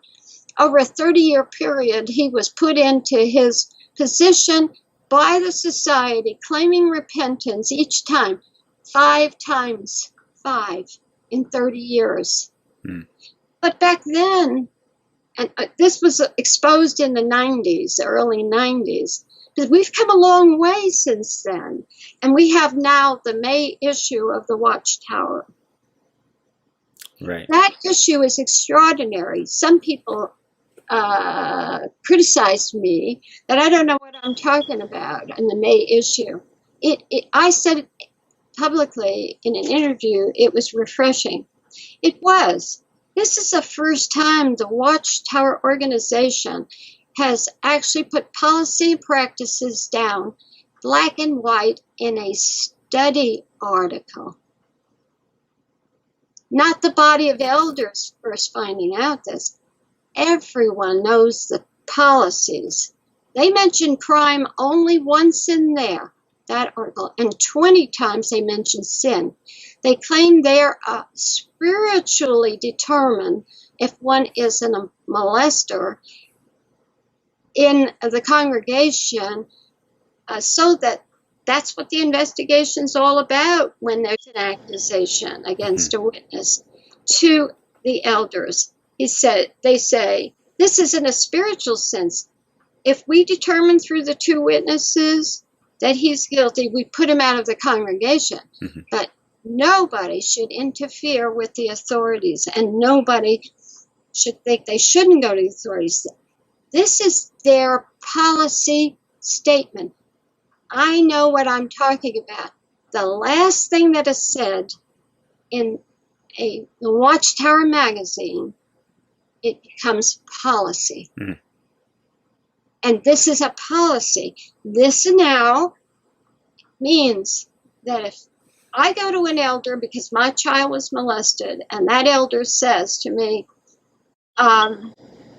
you know, you're going to bring reproach on Jehovah's organization if you go to authorities, but I can't tell you not to. You know, you do what you want to. They don't encourage. That's been the problem. They don't encourage. So that's been their attitude for years and years. So then I would say, if I was in that position, you can't tell me that. The Watchtower says I could go to the authorities. You can't use that and say, I bring reproach upon the organization, when there are a number of paragraphs that address you don't bring reproach upon God's organization. You don't bring reproach upon yourself. I mean, in the Dateline program I was on, they had Rodriguez case where she was told, you'll be disfellowshipped if you go to the authorities. I remember that. We don't have that in writing. The society never told those elders. But you know what? People who are in authority in this organization, they come from all walks of life, and they want to protect the organization because they love it. It's the truth. You know how we think we've got the truth, and we're going to save everybody, and we don't want to go to the world. We don't want the world to know we got problems. Psychological issues, aren't they? Right. Absolutely. And many of us thought that way as well. We certainly did. But the world is changing towards this, and they're not forcing Jehovah's Witnesses to change their core beliefs. But there are precedent-setting cases from the past where courts cannot get involved in religious issues, doctrine. Okay. Secular courts can't get themselves involved in doctrine. But when the doctrine interferes with the welfare of people, the court can get involved. And so in the late 80s in California, this is when the lawyers started taking cases and winning cases of child abuse against religions, the Catholic Church, 400, 500 from different areas. Jeff Anderson in Minneapolis, it was written in the Tennessean paper in early 2000s that he took 400 cases against religions, child abuse issues. So it's recognized if a religion harms people by their dogma, then secular courts can get involved. And so these are important things for my listeners here today. If you're listening to me, I'm doing all the talking. And I'm glad that's happening, by the way. Oh, thank you. Yes. It needed clarification, didn't it? Yes, absolutely. Go ahead. I would say one last thing here. Sure. I'd like to say one last thing. People who really love the Bible, they say, Jesus said, the truth will set you free. Barbara Anderson is not denigrating Jesus' words, but I say the facts will set you free. The facts. Learn the facts before you are judgmental. And if you want to help children, be an advocate for them. We're child protection advocates. We don't charge money. We're a legal lobbying organization.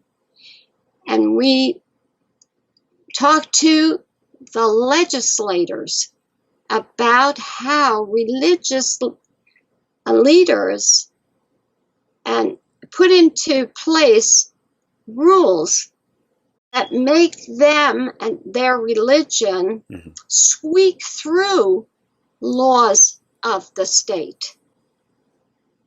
And we show them how it works. We have ex-elders who show these legislators how it's done, how calling yourself a clergy person and using penitent privilege, which, by the way, is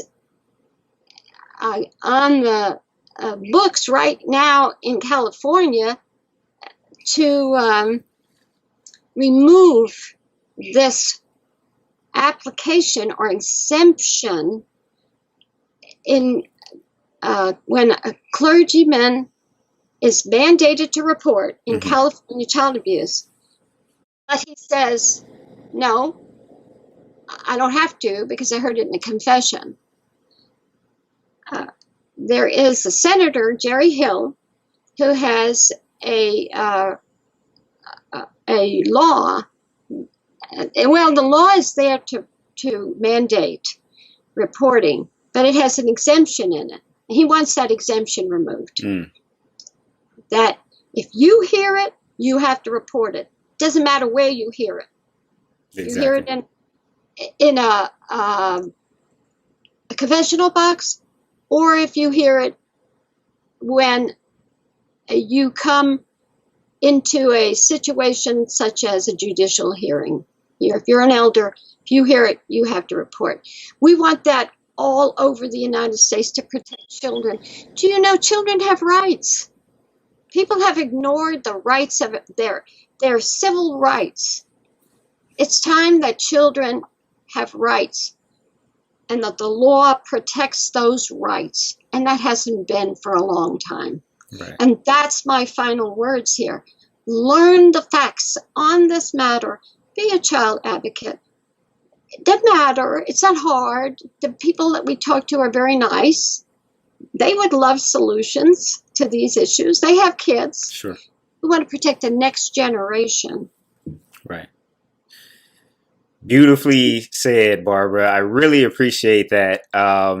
We're right around the 2-hour mark right now. I've been monitoring the comments as you've been speaking. We're at about 450 comments so far. So, and it's just an outpouring of love and appreciation. There were certain questions that people had, and I feel like some of that you've actually just answered just naturally by sharing some of these anecdotes and some of these facts, that you have for us. And I know that some of the things that you shared today, you haven't shared publicly before. So I'm very appreciative, and I feel honored that you were willing to take time out of your schedule and come and and speak with me on my channel for these listeners who also want to get involved, also want to see. A lot of the questions that I've seen here on the stream have had to do with what can they do, to help. And you've given that, right at the end. So maybe what we could do, Barbara, is just take a few minutes. Like I said, we're gonna wrap it up here, but just a few minutes to kind of look at some of people's maybe closing messages that they would like to get to you, as far as thanking you and expressing, their appreciation. So we have a lot of all caps. Thank you, Barbara. We have, let's see, there's one, wow. This is an amazing interview. Thank you so much. People sending hearts your way. So this is something that your work is so very much appreciated. I've told you before that when the Dateline episode came in 2002, right? In yes. 2002. And in my household, it was interesting. It was kind of one of those, well, you could watch it if you want, which I was kind of surprised that was, we're given the green light. And I told you what was told to me when you came on, right? And the explanation was, well, this is clearly all a lie, because no woman in the organization, no sister in the organization would ever be in a position to have access to that information, right? So that was my introduction to you. And it's amazing that, after all of these years, I'm able to have you on here and, present your story and these anecdotes to so many people that just want to express their appreciation. And speaking of that, let's see, we have, thank you. God bless you, Barbara and Joe. JW Suicides is mentioning your Watchtower Documents YouTube channel. So definitely want to make people aware of your channel entitled Watchtower Documents. Keep up the activism and continue exposing this religion. Thank you. We love what you're doing. I'm a newbie and I'm proud to be awakened. Great interview. People directing individuals to the Dateline story. And a wealth of information. Barbara, so informative, so fair, honest, and educated. That's one thing that I also wanted to point out. You're very balanced. You're not one of those, as the Watchtower tries to put it, an angry apostate, right? You're very balanced. You're honest about the things that they've made improvement upon. You're honest about the things that they've done, which may have even inadvertently, helped other institutions and things of that nature. But you're also demanding a change to the policy and the societal change. I thought that was an excellent point. Thank you from Canada. Enjoy hearing from you. Let's see. Thank you for this epic interview. Love you, Barbara. And many others. So I want to thank everybody for listening and chiming in. We're at about 500 comments. Obviously, this will be available on my YouTube channel for you all to watch. As soon as this live stream is over, you'll be able to start from the beginning. I know some of you came a little bit later. But well, it was long. Yes. But people have said over the years, why don't you write a book? Well, this is replacement. But Right. I'll leave you reading a book. Right. Well, Barbara, we love hearing from you, though. You can, we can listen to these stories forever. So hopefully this won't be the last time. Maybe at some point we can reconvene. And, I know you're doing a lot of other things, but maybe we could work out something else additional in the future. So any last thing you would like to say just to all of those that have tuned in? Yeah, I would like to say that in the remaining months of this year and probably early next year, you will be seeing media reports. I work behind the scenes with the media, and there is under production a number of programs on this. Great. When the Watchtower people, and I was one of them, and you were one of them, when we determined we didn't want to bring reproach on Jehovah's organization, we made a terrible mistake thinking that way, especially with crime. Mm-hmm. If we report crime, nobody takes it out on the organization we belong to. It's one case. But when years go by and there's many cases, yes, then you have brought reproach upon yourselves. That's what's happened. They were brought reproach upon themselves. It wasn't one case, it's thousands and thousands. It Right. also is run by men. You're one of them. You're a man. And I'm not denigrating you as a man. I appreciate that. It's a patriarchal organization.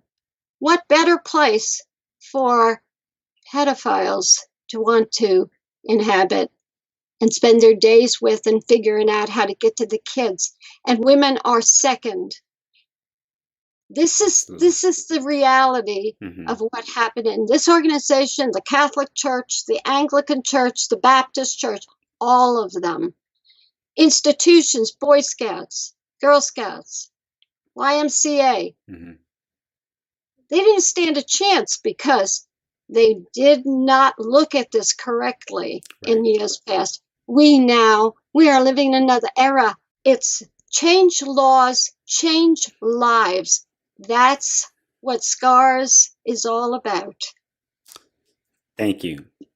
You're welcome. Thank you so much, Barbara, for mentioning that. And where is it that people can get information on SCAARS specifically? SCAARS.org. We have a up-to-date, fantastic website. Remember, this is all done out of loving hearts. No money, no lobbying money, no $200,000 a year to be a lobbyist. We are people just like outside of this group, people all over the world who want to see change and are working towards it. Good people. I want to go to my grave saying to myself, I did the right thing. That's all. I don't need celebrity. I've stayed in the background, believe it or not, over the years. It's an issue. Do you want to die knowing that you did the right thing or that you were useful in your life? Imagine being useful. Right. So that's I guess that it boils down to that issue of how are you going to spend your life? And when you died, were you useful? Did you do the right thing? I have heard lately on television a number of people saying that they did what they did because it was the right thing. People say, you're a heroine. You did this. You're a hero. And I said, listen, if you'd been in my shoes, if you were a parent, and there was no other parent in the writing, in the service, we had a governing body that was a parent, but apparently it didn't strike his heart, but his son did. So if you had been a woman and a mother and knew about this, you would have done something about it. I'm not an exception to the rule. It's just that they're not transparent. That's another mistake they made. Right. I could talk for hours on all of this, and I will in the future. I got experiences beyond this that are very interesting, nice to know, or about people right. oriented experiences. Yes. And I'm one of the last from the old group. Right. This is a new organization. It was reinvented. 2004. 10 years, they had a project from 2004 for 10 years. They want to reinvent the organization. 2014, they did. It was completely reorganized and reinvented. So watch all this with interest. You don't have to belong to it. You don't have to hate it. Just watch it. Right. And see. You'll learn. Exactly. Okay. Thank you so much, Barbara, once again. And so with that, we're going to go ahead and conclude the live.